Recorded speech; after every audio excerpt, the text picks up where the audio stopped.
Fine, this is the problem number 13. Fine, let us start solving this. Right. A tall office building has 85 floors. Each floor has 48 windows and each window is to be decorated with 64 tiny bulbs. How many bulbs would be needed to decorate all the windows? The simple multiplication problem, right?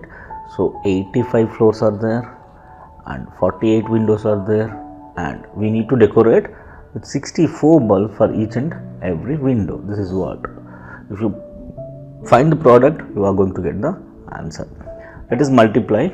So first let me go with this 48 into 64. I will multiply first.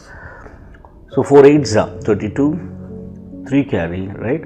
4 4s are 16 plus 3 19. 6 8s are 48, 4 carry, 6 4s are 24 plus 4 is 28. So 2, 9 plus 8 is 17, 1 carry, 8 plus 2, that is 10, 0, 1 carry. This will become 3072. Now I need to multiply 3072 into 85. Let me multiply this.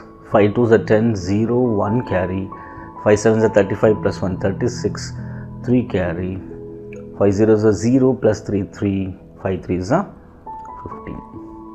Next is 8 2s are 16, 1 carry, 8 7s are 56 plus 1 57, 5 carry, 8 zeros are 0 plus 5 5, 8 3s are 24. Now add it. 0, 6 plus 6 is 12, 1 carry, 7 plus 3 10 plus 1 11, correct? 1 carry, 5 plus 5 10 plus 1 11, 1 carry, 4 plus 2 6 and 2. So the answer is 261120. This 2,61,120 bulbs are required to decorate the whole building. The answer is A.